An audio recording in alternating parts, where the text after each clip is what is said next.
નમસ્કાર મિત્રો, ગુજરાતી જ્ઞાનમાં તમારું સ્વાગત છે। ચાલો અમારી અવનવી વાર્તાની શરૂઆત કરી।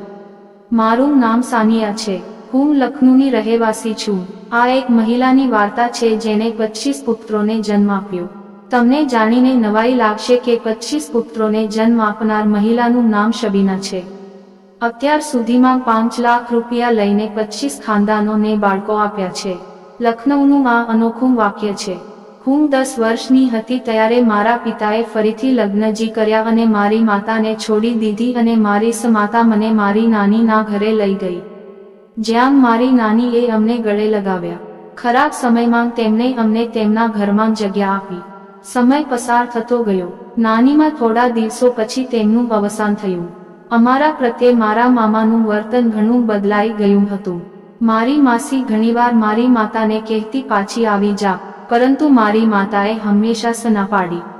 અમારા ભાગ્યમાં દુઃખ લખાયેલા હતા અને પ્રિયજનોથી અલગ રહેવાનું લખવામાં આવ્યું હતું। મારી માતાને હાર્ટ એટેક આવ્યો હતો, જેના કારણે તેમનું મૃત્યુ થયું હતું। ડોક્ટરે કહ્યું જો તેને સમયસર લાવ્યા હોત તો જીવ બચી ગયો હોત। મમ્મીનું મૃત્યુ મારા માટે મોટો આઘાત હતો। મામા બોલ્યા, તમારી જાતને ક્યારેય એકલી ન સમજતી, અમે બધા તારી સાથે છીએ, પણ મારે કોઈની સાથે વાત કરવી ન હતી। માસી થોડા દિવસો મારી સાથે રહી। તે ઈચ્છતી હતી કે હું તેમની સાથે જાઉં। તે મને તેની પોતાની પુત્રીની જેમ પ્રેમ કરતી હતી અને તેણે મારી માતાને ઘણી વખત કહ્યું હતું કે તે સાનિયાને તેના ઘરની વહુ બનાવશે અને માતાએ કહ્યું હતું કે સમય આવવા દો। આવા નિર્ણયો ઉતાવળમાં ન લેવા જોઈએ। જો આવતીકાલે બાળકોની વિચારસરણી બદલાઈ જાય અથવા તેઓ એકબીજાને પસંદ ન કરે તો ઘણી મુશ્કેલી ઊભી થઈ શકે છે। હું પહેલા કરતાં વધુ મૌન રહેતી હતી। મારી માતાના દુઃખથી હું અંદરથી મળી રહી હતી। મારા પિતા મને મળવા આવતા અને વાતો કરતા રહેતા, પરંતુ તે ક્યારેય મારી મમ્મીને પાછી ન લાવી શકે। પપ્પાએ મને કહ્યું કે હું સંમત છું।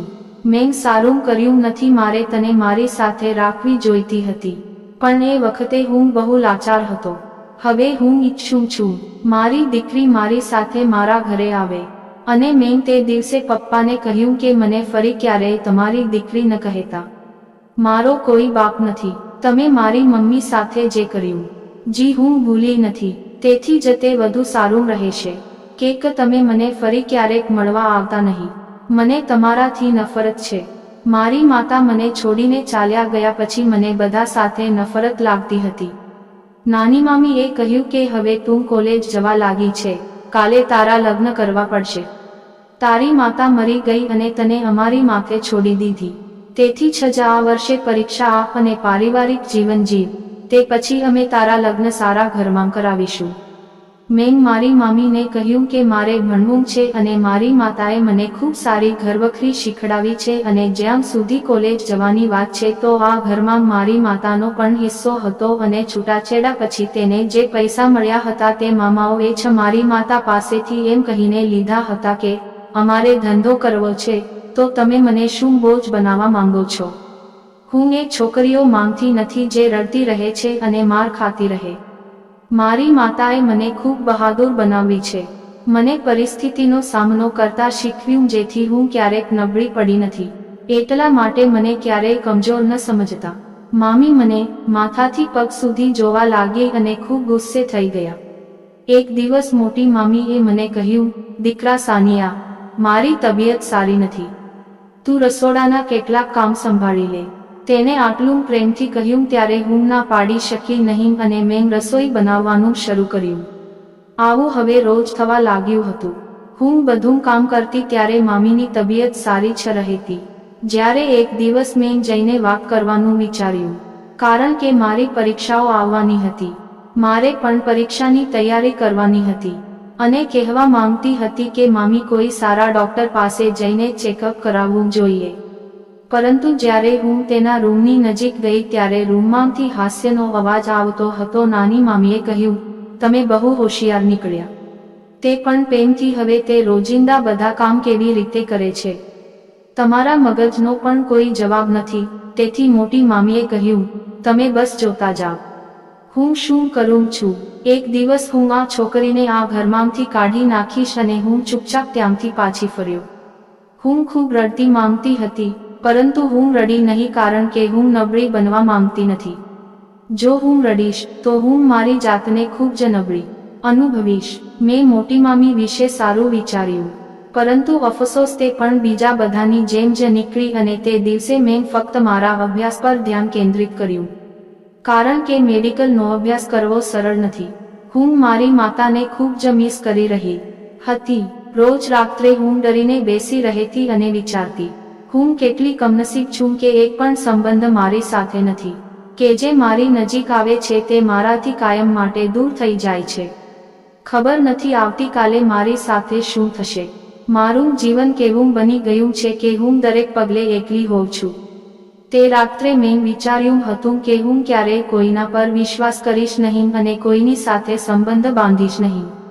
એક દિવસ જ્યારે માસી મને તેના પુત્રનો સંબંધ પૂછવા આવ્યા, ત્યારે તે ખૂબ ખુશ હતા, પરંતુ મને ખુશી નહોતી અને કેવી રીતે ખુશ થવું મને કંઈ યાદ નહોતું. છેલ્લી વાર હું ક્યારે હસી હતી.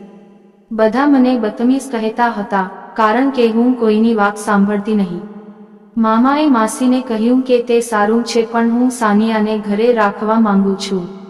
સાનિયા મારી રમહૂમ બહેનની નિશાની છે. તેને ઘણું દુઃખ જોયું છે. હું મારી ભાણેજને ખૂબ વહાલ કરું છું. તો માસીએ કહ્યું, હું પણ સાનિયાને ખૂબ પ્રેમ કરું છું. તેથી જ હું અહીં સંબંધ માંગવા આવી છું. હું જાણું છું કે તે અહીં ક્યારેય ખુશ નહીં રહી શકે અને મેં સાનિયાને કહ્યું કે હું તારી માતા જેવી છું અને તું પણ તે જાણો છે કે તારી મમ્મીની પણ જી આ ઈચ્છા હતી. કોઈ તને દબાણ કરતું નથી દીકરી, પણ હંમેશાથી મારી ઈચ્છા હતી કે તું મારા ઘરની વહુ બને. મેં માસી કહ્યું, તમને ખબર છે કે આ બધા લોકો મને બદતમીઝ અને બગેરત કહે છે. તમે બધું જાણો છો, તેમ છતાં તમે મારા સંબંધ માટે પૂછો છો. તેથી માસીએ કહ્યું, કારણ કે હું જાણું છું કે જે તારી જાતને બધાની સામે પ્રગટ કરે છે, તું બધાની સામે જે બનશ તું એવી બિલકુલ નથી. તું મારી બહેનની દીકરી છે અને તું મારા આ હાથમાં મોટી થઈ છે અને તે હું જાણું છું. તું કયા સમયે હસસ અને કયા સમયે રડે છે, તેથી જ તારે મને કંઈ કહેવાની જરૂર નથી. હું તારી ખૂબ કાળજી રાખીશ. જો માસી હોય છે ને તે બીજી માતા જેવી જ હોય છે, અને હું તારી માતા છું અને મિત્ર પણ છું અને તારી સાસુ પણ બનવા માંગુ છું. તેના મોં પરથી આ સાંભળીને હું હસી પડી. મેં માસી પાસે ટાઈમ માંગ્યો હતો અને માસીએ કહ્યું કે હું મારી દીકરીના નિર્ણયની રાહ જોઈશ. તેના ગયા પછી ઘરમાં હોબાળો થયો અને મામાની દીકરીએ કહ્યું કે તે અયાન સાથે લગ્ન કરવા માંગે છે. તમે ફઈ સાથે વાત કરવા જાઓ, હું તેને પ્રેમ કરું છું. અને પછી તે મારી પાસે ઝઘડો કરવા આવી અને કહ્યું કે આખી જિંદગી મારા પિતાના પૈસાનો આનંદ માણતી રહી અને હવે તે મારાથી અયાનને લઈ જવાનો પ્રયાસ કરી રહી છે. હું તને હવે જીતવા નહીં દઉં. અયાન મારો જ છે. મેં તેને કહ્યું કે જા અને તારો શોખ પૂરો કર. અને મેં તેને કહ્યું, અયાન મારી માસીનો પુત્ર છે અને મેં તેને ક્યારેય આ રીતે જોયો નથી અને હું તેના પ્રેમમાં નહોતી. હકીકતમાં મેં વિચાર્યું હતું કે હું ક્યારેય કોઈની સાથે લગ્ન નહીં કરું. મારા જીવનના તમામ પુરુષો, મારા પિતા, મારા કાકા, મારા મામા બધા સ્વાર્થી અને અર્થહીન છે. એને આ વાસ્તવિકતા જાણ્યા પછી હવે મારા જીવનમાં કોઈ બીજી વ્યક્તિને આવવા દેવા માંગતી નથી. થોડી વાર પછી માસીનો ફોન આવ્યો અને કહ્યું કે હિના મારા ઘરે આવી છે અને રડે છે. તેને કહ્યું તે અયાન સાથે લગ્ન કરવા માંગે છે. માસીએ કહ્યું, મને ખૂબ જ આશ્ચર્ય થયું છે. હિના પહેલા કોઈ બીજાના પ્રેમમાં હતી અને તે વ્યક્તિ સાથે પણ લગ્ન કરવા માંગતી હતી અને હવે તે મારા પુત્ર પર નજર રાખી રહી છે. તે મારા પુત્રને જોઈ રહી છે. મેં માસીને કહ્યું, હિના સારી છોકરી છે. કદાચ તેની ભટકી ગઈ હશે. આ ઉંમર પણ તેવી જ હોય છે અને તે ઘરની દીકરી છે અને ઘરે જ રહેશે અને કોણ જાણે અયાન પણ તેની સાથે લગ્ન કરવા સંમત થઈ શકે છે. તમે અયાનને પણ પૂછો. માસીએ ફોન બંધ કર્યો અને હું વિચારવા લાગી, શું જીવનમાં પ્રેમ જરૂરી છે? શું લગ્ન આ બધા સંબંધો જરૂરી છે? જો તેઓ જરૂરી છે તો પછી તેઓ મને છોડીને કેમ જાય છે? મને મારા કોઈ પણ સવાલનો જવાબ મળી શક્યો નહીં. પછી એક દિવસ અયાને મને ફોન કર્યો મેં તેને ઘણા વર્ષો પહેલા જોયો હતો અને ઘણા વર્ષો પહેલા વાત કરી હતી. જ્યારે મેં તેની સાથે વાત કરી ત્યારે મમ્મી જીવતી હતી. પછી છેલ્લી વખત જ્યારે હું શાળામાં હતી ત્યારે મેં અયાનને જોયો હતો અને આજે આટલા વર્ષો પછી હું તેનો અવાજ સાંભળી રહી હતી. અયાને મને કહ્યું, તું તારા મનમાં શું વિચારશ? તું બહુ મહાન છો. મેં કહ્યું, અયાન ભાઈ શું થયું કે અચાનક મને ફોન કર્યો? અયાન બોલ્યો, ખબરદાર મને ફરી ભાઈ કહ્યો છે. તે મમ્મીને શું કહ્યું કે અયાનની શું ઈચ્છા છે તો હું તને કહું છું. મારી ઈચ્છા તું જ છે જે આટલા વર્ષોથી મારા દિલમાં છે. મેં માસી સાથે વાત કરી હતી બહાર જતા પહેલા ત્યારે તેને મને વચન આપ્યું હતું કે સાનિયા માત્ર એક અયાનની છે અને આ વચનના આધારે હું તને જોયા વિના રહું છું અને આટલા વર્ષોથી તારી સાથે વાત નથી કરી પણ હું આખો સમય તમારા વિશે વિચારતો રહું છું અને હું મારી માતાને વારંવાર મોકલું છું. તને શું લાગે છે આટલા બેજજત થયા પછી પણ માંગ કેમ આવે છે? માંગ જાણે છે કે મારે શું જોઈએ છે. હવે તમે સાંભળ્યું અને જી તમે હવે સમજી ગયા હો તો સારું. અને સંબંધ માટે સંમત થાઓ અને મારી સાથે લગ્ન કરો. આટલું કહીને તે ચૂપ થઈ ગયો. તેને મને એકવાર પણ મારી ઈચ્છા પૂછી ન હતી. મેં ફોન બંધ કર્યો તેમ કહીને કે હું તારી સાથે શા માટે લગ્ન કરું? લગ્ન માટે એક કારણ કહો. પછી એક દિવસ તમે પણ મને છોડી દેશો જેમ મારા પિતાએ માંગને બીજી કોઈ છોકરી માટે છોડી દીધી.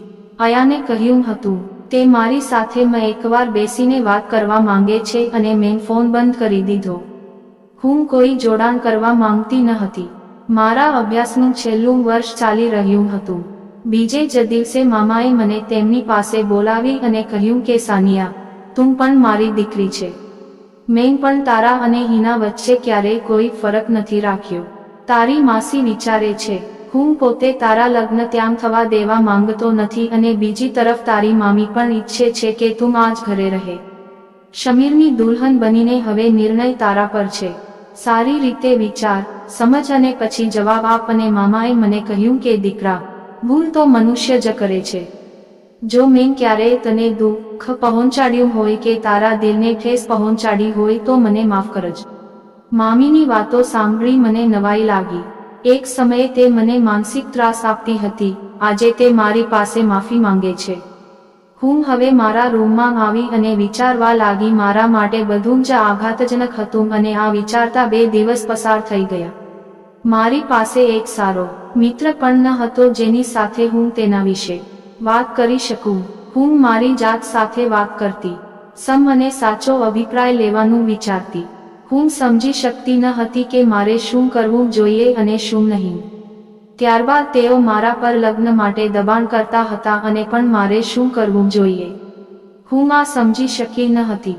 ત્યારબાદ અયાને મને મેસેજ કર્યો કે તે મને મળવા માંગે છે. ત્યારે મને વિચાર આવ્યો હું શું કરું, પણ મેં અયાનને જવાબ ન આપ્યો અને અરીસા સામે ઊભી રહીને વિચારતી રહી. શું હું એટલો ભાગ્યશાળી છું કે હું કે અયાન મારી લાઈફમાં આવે? અને જો હું તેના શબ્દો પર વિશ્વાસ કરું તો મારી સાથે પણ એવું જ થાય જે મારી માતા સાથે થયું હતું. મેં ઘણીવાર મારી માતાને રડતી જોઈ. પિતાજા ખાતર મને માતા અને પિતાના નામ પર એક વિચિત્ર નફરતની લાગણી થવા લાગી હતી. મેં પછી અયાનને ફોન કર્યો અને મેં તેને કહ્યું કે હું તારી સાથે લગ્ન કરવા માંગતો નથી. કોઈ મને એક એવું કારણ કે હું તારી સાથે લગ્ન કરું. તેને કહ્યું, શું આ કારણ પૂરતું નથી કે હું તને ખૂબ પ્રેમ કરું છું? તેથી મેં તેને કહ્યું, મેં તને ક્યારેક કહ્યું છે કે હું પણ તને પ્રેમ કરું છું? હું સમીરને પ્રેમ કરું છું અને તેની સાથે જડી લગ્ન કરીશ. આટલું કહીને મેં ફોન મૂકી દીધો. હું તે સમય ખોટું બોલી. હું કોઈની સાથે લગ્ન કરવા માંગતી ન હતી અને મેં જઈને મારા મામાને પણ કહ્યું, મારે કોઈની સાથે લગ્ન કરવા નથી. જો તમે લોકો મને વધુ બોલાશો તો હું અહીંથી ખૂબ દૂર જઈશ. અને મામા હેરાની સાથે જોતા રહ્યા અને મામી ગુસ્સે થઈ ગયા. તે આવીને કહેવા લાગી, તમે તમારી ભાણેજને જોઈ કેવી રીતે બોલીને ગઈ છે? તમે પિતા અને પુત્ર તેના માટે પાગલ છો અને તેને ક્યારે ક્યાં અને શું કહેવું તે કહેવાની ખબર પણ નથી. આ બધું કહીને મામી ઊભી થઈ અને હિનાના રૂમમાં ગઈ અને મારો શક સાચો થયો. મામી મારો સંબંધ તોડાવવા માંગતી હતી. જેથી તેમની દીકરીનો રસ્તો સાફ થઈ જાય અને તે આરામથી પરણી જાય. મેં સ્પષ્ટ કરી દીધું હતું કે સંબંધો સાથે મારે નથી રહેવું. હું લોકોના ભાગ બનવા માંગતી ન હતી. મેં મામાને કહ્યું કે મારે વિદેશ જવું છે, મારે બહાર ભણવા જવું છે. મામા કહ્યું, જ્યાં સુધી તું લગ્ન નહીં કરે અને તું મારી વાત નહીં સાંભળે, હું કોઈ જોખમ લઈ શકતો નથી. તને એકલી ક્યાંય મોકલી શકતો નથી. દિવસો વીતી ગયા. માસીએ પણ મને ફોન ન કર્યો. જ્યારે એક દિવસ અયાન મને રસ્તામાં મળ્યો. તેણે મને ત્યાં રોકી અને મને કહ્યું કે તે મારી સાથે કંઈક વિશે વાત કરવા માંગે છે અને તે પછી હું ચૂપચાપ સાંભળવા લાગી. અયાને કહ્યું, તારો જન્મ થયો ત્યારે હું 7 વર્ષનો હતો. મેં મામાને પૂછ્યું કે આ ઢીંગલી કોણ છે? તો મામાએ હસીને કહ્યું કે આ તારી ઢીંગલી છે અને પછી મેં તારું નામ સાનિયા રાખ્યું. કારણ કે મને મારા એક શિક્ષક ખૂબ ગમતા હતા. મેં તને તેના નામ પરથી નામ આપ્યું. પછી બધા મારા પર ખૂબ હસતા. તને ખોળામાં લઈને હું આખો દિવસ અહીં તહીં ફરતો. હું આજે તે વિચારીને હસું છું. હું તને તારા કરતાં વધુ જાણું છું. હું એ પણ જાણું છું તું સમીરને પસંદ નથી કરતી. તે કક મારાથી જાન બચાવવા માટે આવું કહ્યું હતું. હું તને પ્રેમ કરું છું. હું તમારા ફૈસલાની કદર કરું છું. શું તું જાણશ, આપણે સૌથી વધુ લાચાર ક્યારે હોઈએ છીએ? જ્યારે આપણે કોઈને પ્રેમ કરીએ છીએ અને તે પ્રેમ વિના આપણું દિલ એકલું હોય.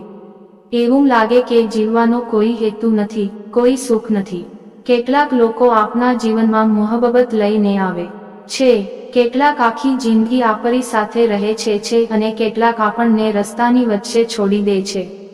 પણ હું તને વચન આપું છું કે હું તને જીવનના કોઈ પણ તબક્કે એકલી નહીં છોડું. હા, પણ જો મૃત્યુ મને તારાથી છીનવી લેશે તો હું કશું કહી શકું તેમ નથી, કારણ કે દરેક મનુષ્યના જીવનમાં એક સમય એવો આવે છે અને એ જ્યારે સમય આવે છે ત્યારે નજીકના સંબંધો પણ આપણને જી છોડી દે છે. અને હું એમ નથી કહેતો કે તું ફક્ત મારી સાથે લગ્ન કર, તું પણ કોઈ બીજાના પ્રેમમાં પડ. આપના જીવનમાં ઘણા લોકો આવે છે અને જાય છે, પરંતુ કેટલાક ખાસ એવા હોય છે જેમની ગેરહાજરી આપણે હંમેશા અનુભવીએ છીએ. તે હંમેશા આપના હૃદયની નજીક રહે છે. આપણે જ્યારે ઈચ્છીએ ત્યારે તેની સાથે વાત કરી શકીએ છીએ અને હું આખી જિંદગી તારી રાહ જોઈશ. મારા બધા પ્રશ્નોના જવાબ તેને આપી દીધા છે એમ કહીને અયાન ચાલ્યો ગયો. તે દિવસે હું રડતી રડતી ઘરે પાછી આવી અને આવતાની સાથે જ હું મારા રૂમમાં ગઈ અને હું દરવાજો બંધ કરીને વિચારવા લાગી. કેમ જે મને આટલો પ્રેમ કરે છે તેનેથી અજાણ થાક. પણ મેં મારી જાતને ખૂબ જ સખત છે પકડી રાખી. થોડી વાર પછી મામીએ મારા રૂમનો દરવાજો ખખડાવ્યો. તેને મને કહ્યું, સાનિયા, અગર તું ચાહો તો અયાન હિના સાથે લગ્ન માટે સંમત થઈ શકે છે. તું મનાવી લે જેથી તે લગ્ન માટે હા કહે. હું જે આજે મારી પોતાની જિંદગી નક્કી કરી શકી ન હતી. અચાનક આટલી મોટી વાત મારી સામે આવી. હિના પણ મારી નજીક આવી અને રડવા લાગી. મેં વિચાર્યું હતું કે આયન સાથે હિનાના લગ્ન કરાવીશ. એક વ્યક્તિને તો તેનો પ્રેમ મળવો જોઈએ. પણ એ રાત મારા માટે ઘણી ભયાનક સાબિત થઈ. જ્યારે રાત્રે એક છોકરો મારા રૂમમાં આવ્યો. હું તેને ઓળખતી ન હતી અને તેથી મામીએ અવાજ કર્યો અને બધા મારા રૂમનો દરવાજો ખખડાવવા લાગ્યા. મેં દરવાજો ખોલવાની કોશિશ કરી, પણ છોકરાએ મારા મોં પર હાથ મૂક્યો અને હસતો ત્યાં ઊભો રહ્યો. પછી મેં તેને ધક્કો માર્યો અને તેને પોતે જ મને છોડી દીધી અને હું દરવાજો ખોલવા દોડી. મેં જોયું કે બધા મારી સામે શંકની નજરે જોવા લાગ્યા. મેં કહ્યું, મામા, મને ખબર નથી કે આ છોકરો કોણ છે અને અચાનક મારા રૂમમાં આવ્યો છે. તો મામી કહેવા લાગ્યા, જી, જો તે દાખલ થયો હતો તો તે પહેલા અવાજ કર્યો હોત. હવે જ્યારે તમે પકડાઈ ગઈ છો તો તમે તારો રંગ કેવી રીતે બદલે છો? હું બધું સમજું છું. તારા જેવી છોકરીઓને મારા પુત્રના સંબંધનો અસ્વીકાર કર્યો અને અયાનને પણ મૂર્ખ બનાવી રહી છો. શું અમારા પરિવારના છોકરાઓને મૂર્ખ બનાવી રહી છો? જો તું લગ્ન કરવા માંગતી તો અમને સીધું જ કહ્યું હોત. ઘરમાં બીજી દીકરીઓ છે. આજ સુધી કોઈની હિંમત નથી કે છોકરા સાથે વાત કરવાની, અને તેને ઘરે બોલાવ્યો છે. ખબર નથી કોના પર ગઈ છે. મેં મામાને કહ્યું કે આ બધું જૂઠું છે. મેં કંઈ કર્યું નથી. આ કોણ છે મને ખબર નથી. ત્યારે મામાએ કહ્યું કે ગઈ કાલના પૂર્વે મેં આ છોકરાને તારી પાસે ઊભેલો જોયો હતો અને પણ મને તે છોકરો યાદ પણ નહોતો. પણ પછી મને યાદ આવ્યું, આ છોકરાએ મને બહાને ઘરનું સરનામું પૂછ્યું હતું અને હું ગાંડો છે એમ વિચારીને આગળ નીકળી ગઈ હતી. હું મારા મામાને સત્ય કહેવા માંગતી હતી પરંતુ કોઈએ મારી વાત માની નહીં અને રાત્રે 1 વાગ્યે મને ઘરની બહાર કાઢી મૂકવામાં આવી. હું ઘરની બહાર બેસીને રડતી રહી, કહેતી રહી, પણ કોઈને મારા પર વિશ્વાસ ન આવ્યો અને ન તો કોઈએ દરવાજો ખોલ્યો. હું ક્યાંય જઈ શકતી ન હતી. હું ક્યાં જાઉં? હું મારા પિતાના ઘરે પણ જઈ શકતી ન હતી. અને માસી અયાના સંબંધની ના પાડ્યા પછી તે મારી સાથે વાત પણ કરતી ન હતી અને હવે આ વાત ત્યાં પણ પહોંચી ગઈ હશે. તે મને ઘણા પ્રશ્નો પણ પૂછશે અને હું કોઈને શું જવાબ આપીશ? હું કોઈને જવાબ આપવામાં માંગતી ન હતી. હું આવી છોકરી નહોતી. હું રસ્તે ચાલી રહી હતી. મારી માની યાદો સિવાય મારો કોઈ આધાર નહોતો. મને બીક નહોતી લાગી, માત્ર આંસુ હતા જે અટકવાનું નામ નહોતા લઈ રહ્યા. મેં જોયું તો એક મહિલા કારમાં આવી અને રસ્તાની બાજુએ ઊભી રહી. મને ખૂબ નવાઈ લાગી કે આ રાતના સમયે આ કોણ છે. મેં વિચાર્યું કે મારે આની પાસે મદદ માંગવી જોઈએ અને હું આગળ વધી. જ્યારે હું તેની નજીક ગઈ ત્યારે મેં તેને કહ્યું, શું તમે મને મદદ કરશો? મારી સામે જોઈને તે કહેવા લાગી, તમે એક પ્રતિષ્ઠિત કુટુંબના લાગો છો. કોઈએ છેતરપિંડી કરી. મેં કહ્યું કે એવું કંઈ નથી. વાસ્તવમાં એક ગલતફહેમીને કારણે મને ઘરમાંથી કાઢી મૂકવામાં આવ્યો હતી અને મને રાતના આ સમયે સમજાતું નથી. હું ક્યાં જાઉં તો તે કહેવા લાગી, મારી કારની અંદર બેસો. મેં તેને પૂછવાનું શરૂ કર્યું, રાત્રે આટલા સમયે તમે અહીં શું કરો છો? પછી તે કહેવા લાગી, શું કરું? દિવસનો પ્રકાશ તવાઈફને ક્યાંય જવા દેતો નથી. અને મને આ સાંભળીને આશ્ચર્ય થયું. મેં કહ્યું, તમે એક તવાઈફ છો? જી. પછી તે કહેવા લાગી, હા. અને હું તેના ચહેરાને ધ્યાનથી જોવા લાગી. આ એ જ ચહેરો હતો જેના વિશે થોડા દિવસો પહેલા સમાચાર અને અખબારમાં આવ્યા હતા અને કોલેજમાં પણ કેટલાક લોકો વાત કરી રહ્યા હતા. અને તે મહિલા મને જોઈને હસવા લાગી. કહેવા લાગ્યો, તું ચિંતા ના કર, હું તને ક્યાંય લઈ જઈશ નહીં. મેં તેને કહ્યું, તમે એ જ તવાઈફ શબીના છો જેને 25 ખાનદાનને વારસદાર આપ્યા અને દરેક વખતે પુત્રનો જન્મ થયો? તે કહેવા લાગી, હા, તમે ઘણું જાણો છો મારા વિશે. મેં પેલી સ્ત્રીને કહ્યું, તમને જોઈને એવું નથી લાગતું કે તમે 25 દીકરાઓને જન્મ આપ્યો છે અને હવે જે દીકરાઓ આવ્યા છે તેને તમારી ખબર પડશે તો તેનું શું થશે? પછી એ છોકરાઓનું શું થશે? પછી તે હસવા લાગી છે અને બોલવા લાગી, આપને વાત કરવા માટે ક્યાંક રોકાઈએ અને અમને એક ઢાબા પર રોકાયા. તેને મને ચા પીવા કહ્યું. એમ કહેવા લાગ્યા, તમે એક તવાઈફ સાથે ચા પીવા માંગો છો? મેં કહ્યું, જો તમે આજે તવાઈફ ન હોત તો શું હોત? તે થોડીવાર માટે તેના હાથ પરની રેખાઓ જોવા લાગી. તેને મને કહ્યું, આજે જો હું તવાઈફ ન હોત તો હું શિક્ષક હોત. કહ્યું, ઠીક, તો મારે તે શિક્ષકા સાથે ચા પીવી છે. મેં જોયું હતું તેની આંખોમાં ખૂબ જ નમી હતી. તે સાવ ચૂપ થઈ ગઈ અને કહેવા લાગી, તને શું થયું? તને ઘરની બહાર તમારા પરિવારના સભ્યોએ કેમ કાઢી હતી? અને તે દિવસે મેં પહેલીવાર કોઈને મારા વિશે બધું કહ્યું હતું. મારા વિશે બધું જાણીને તે ચૂપ થઈ ગઈ અને કહેવા લાગી, તારે અયાનજી સાથે લગ્ન કરી લેવા જોતા હતા. લગ્ન પછી પણ પ્રેમ થાય છે, પરંતુ કદર કરનાર માણસ મુશ્કેલીઓથી મળે છે. મેં કહ્યું, તમારા વિશે કંઈક કહો. તમે કેવી રીતે તવાઈફ બની ગયા? તે કહેવા લાગી, તમે ઘણા નાના છો પણ જ્યારે તમે વાત કરો છો ત્યારે તમે દુખતી રગ પર હાથ મૂકો છો. મેં કહ્યું, એવું કંઈ નથી. દરેક વ્યક્તિની પોતાની એક વાર્તા છે અને હું જાણવા માંગુ છું, તમારી વાર્તા શું છે? તેણે કહ્યું, જ્યારે હું નાની હતી અમે 4 બહેનો અને ભાઈઓ હતા. મારા પિતા શાળામાં પટાવાળા હતા અને અમે પણ એ જ શાળામાં ભણતા હતા. હું બહેન ભાઈઓમાં સૌથી મોટી હતી અને માતાના અવસાન પછી બધી જવાબદારી મારા માથે આવી અને પિતાને લકવો થયો અને તે પણ બીમાર થઈ ગયા અને અમારા ઘરમાં ઘણી સમસ્યાઓ થવા લાગી. ઘરમાં ખાવા માટે કંઈ નહોતું. ભાઈ બહેન ખાવા માટે રડતા હતા. હું કોઈ સંબંધી પાસે કે પાડોશી પાસે જતી ત્યારે કોઈ મને મદદ ન કરતું, પરંતુ મારું અપમાન કરીને મને ત્યાંથી ભગાડતું. હું 14 વર્ષની હતી અને એક જગ્યાએ મજૂર તરીકે કામ કરવા લાગી, જેના કારણે ઘર તો ચાલવા લાગ્યું અને બંને ભાઈઓ શાળા છોડીને ભટકવા લાગ્યા. હું ઘણું કહેતી કે તમે લોકો ભણીને લખો, પછી તમે શું કરશો? તો તેઓ કહેતા કે જ્યારે નોકરી મળવાની જ નથી તો ભણવું પણ નથી. અને પછી એક દિવસ તે જુગાર રમતા પકડાયા. મેં ભાઈઓને છોડાવવા માટે પોલીસ સ્ટેશન ગઈ અને આ લોકો માટે પોલીસકર્મીઓ પાસે ખૂબ આજીજી કરી અને ભાઈઓને ઘરે લઈ આવી.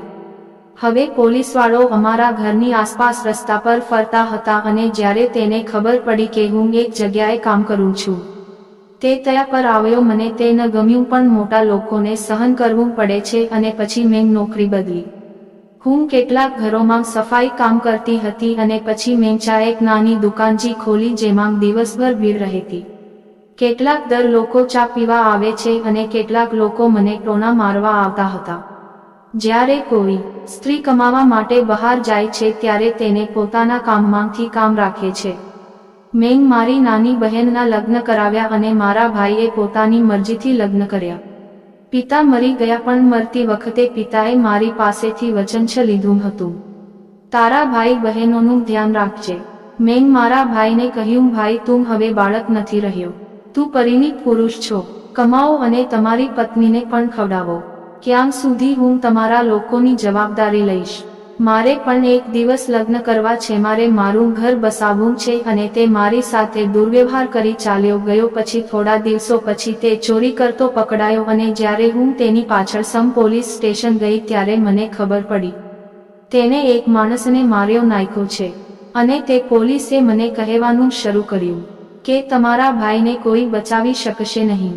હું તેના પગે પડી અને તેના પગે પડવા લાગી. મેં કહ્યું, સાહેબ, મારા ભાઈને છોડી દો, તેને ભૂલ કરી છે. તેથી પોલીસ સ્ટેશનના 6 અધિકારીએ મને ચૂપ કરવાનું શરૂ કર્યું. તેને મેં કહ્યું, તમે કહો તો ઠીક છે, હું તેને છોડી દઉં છું. જ્યાં સુધી હું તેના વિશે વિચારું નહીં ત્યાં સુધી તમે આ જ્યુસ પીવો. મેં મુશ્કેલીમાં મેં તે જ્યુસ પણ પીધો. તે પીધા પછી હું ગાઢ નિંદ્રામાં પડી ગઈ અને જ્યારે મને ભાન આવ્યું ત્યારે હું એક કોઠા પર હતી અને તે પોલીસકર્મી મારી ઇજ્જત લૂંટીને ગયો હતો.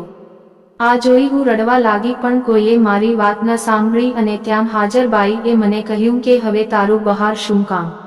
હવે તારી પાસે ઇજ્જત પણ બાકી નથી. બહાર જઈને તું શું કરીશ? તારા ભાઈએ તને થોડા પૈસા માટે પોલીસને હવાલે કર્યો છે. આ સાંભળીને હું ફરી રડવા લાગી, પણ હું ત્યાંથી ભાગી પણ ન શકી. જ્યારે એક દિવસ જાણવા મળ્યું કે હું માતા બનવાની છું અને આ ગુનાનો પિતા પણ પોલીસ થાનેદાર છે. આ સાંભળીને બાઈ બહુ ખુશ થઈ. કહેવા લાગી કે છોકરી મળશે તો અમે રાખીશું અને દીકરો મળશે તો બીજાને વેચી દેશું. મને મારાથી શરમ આવતી.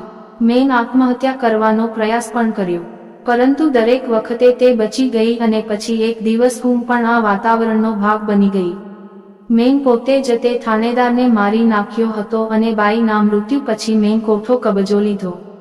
મારા કોઈ ભાઈ બહેને મારો સંપર્ક કર્યો નહીં અને મને મોકલનાર ભાઈ પણ કોઠેથી મહિલાને પત્ની બનાવી લઈ ગયો હતો.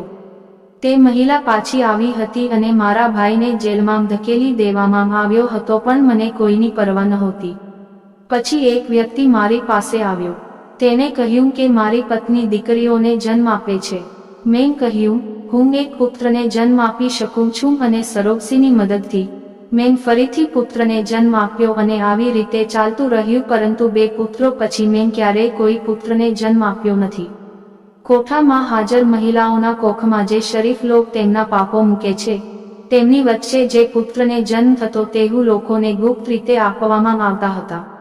જેની પત્ની આ બાળકને ન રાખવું હોય તો તેના પતિ તેને ફરીથી લગ્ન કરવાની ધમકી આપતા. પછી સરોગસી દ્વારા દીકરો જન્મતો માનતી અમારો જ દીકરો છે અને પતિના ડરથી તે ખુશ હતી. આમ કરી મેં 25 ખાનદાનને પુત્રો આપ્યા હતા અને તે બધા બાળકો કોના ગર્ભમાંથી જન્મ્યા તે સત્ય કોઈ જાણતું નહીં. કેટલાક બાળકો અમને કચરાના ઢગલામાંથી મળતા હતા. પરિવારના સભ્યોને દીકરો જોઈએ છે, શું કરીએ? અને અમને પૈસા અને પ્રસિદ્ધિ. અમે છોકરીઓને સારું શિક્ષણ આપતા અને જે કોઠે રહેવા માંગતી તેને રહેવા દેતા અને જે જવા માંગતી હતી તેમને જવા દેતા હતા. અમારા એકમાત્ર કોઠે આ સિદ્ધાંત હતો. મેં ક્યારેય કોઈને બળજબરીથી તવાઈફ બનાવી નથી અને કેટલીક છોકરીઓ જતી તો પણ તે પાછી ફરતી કારણ કે તેને બહારની દુનિયા ન અપનાવતી. અમે માત્ર પુરુષોના દિલને ખુશ કરવા અથવા સરોગસી દ્વારા બાળકને જન્મ આપવા માટે છીએ, જેના કારણે પૈસાદારો આવીને રાતના અંધારામાં લાખો આપી દે છે. તેઓ અમને લૂંટે છે અને અમે તેમને લૂંટવાનું શરૂ કર્યું છે. જ્યારે મેં તે પુત્રોને જન્મ આપ્યો ન હતો, બસ મારું નામ ફેમસ થઈ ગયું કે દરેક વખતે હું પુત્રને જન્મ આપું છું અને છેવટે તે હસવા લાગી અને રોવા પણ લાગી અને કહેવા લાગી, એક ઘટનાએ મારું જીવન છે બરબાદ કરી દીધું છે. મેં ક્યારેય કોઈને દીકરી કહી નથી. અમારી તવાઈફનો કોઈ સંબંધ નથી. પણ હું તને દીકરી કહું છું. હવે તમે તમારા ઘરે જાઓ જ્યાં તારે જવું જોઈએ. જ્યારે કોઈ છોકરી લગ્ન કરે છે ત્યારે તે સુરક્ષિત હાથમાં જાય છે. લગ્ન જીવનનો એક ભાગ છે અને તે મને માસીની ઘરે છોડીને ગઈ હતી. ત્યારે એ સ્ત્રીના શબ્દો મારા હૃદય અને દિમાગમાં વસી ગયા હતા. માસીએ મને જોઈ કે તરત જ તે મારી તરફ દોડી આવી અને પૂછ્યું કે તું ક્યાં ગઈ હતી? અયાન છેલ્લા 4 કલાકથી પાગલની જેમ તને શોધી રહ્યો છે અને હું માસીને ગળે લગાવીને રડવા લાગી. માસીએ કહ્યું, દીકરી રડીશ નહીં. આ બધું તારી મામાની સાજિશ હતી. જ્યારે તે છોકરાને પોલીસના હાથે આપ્યો ત્યારે તેણે બધું સત્ય કહી દીધું. અયાને તેને ખૂબ માર્યો અને પોલીસને પણ સોંપી દીધો. પછી મેં માસીને કહ્યું, મને માફ કરો. હું સંબંધ સમજી ગઈ અને પછી અયાન ઘરમાં આવ્યો અને આવતાની સાથે જ તેને મને જોરથી થપ્પડ મારી. તેને કહ્યું, અમે મરી ગયા હતા, અહીં આવી શકી નહીં. પછી મેં માસીને કહ્યું કે હવે મારે ક્યારેય આની સાથે લગ્ન નથી કરવા અને અયાન તેનું માથું પકડીને બેસી ગયો. સાચા અને સારા વ્યક્તિનો પ્રેમ સ્ત્રીને સુંદર બનાવે છે. મેં અયાન સાથે લગ્ન કર્યા. મામી પણ તેના કૃત્યથી ખૂબ શર્મિંદા હતી. તેની દીકરી કોઈની સાથે ભાગી ગઈ. તેણે મારા પર લગાવેલા આરોપો માટે તેને સજા મળી હતી. આજે હું મારા પતિ અયાન સાથે ખૂબ જ ખુશ છું. પણ આજે પણ મને એ તવાઈફ યાદ આવે છે તો મને આશ્ચર્ય થાય છે કે એવી કેટલી છોકરીઓ હશે કે જેમને કોઈ જુગારમાં હારી ગયું હશે, પ્રેમમાં કોઈને છેતરીને કોઠી પર છોડી દેવામાં આવી હશે. ખબર નહીં ક્યારે સમય બદલાશે અને ઉમદા પરિવારની છોકરી ક્યારે તવાઈફ બનતા બચી જશે. મિત્રો, તમને અમારી વાર્તા ગમી જ હશે. વાર્તા ગમે તો વિડીયો લાઈક કરજો.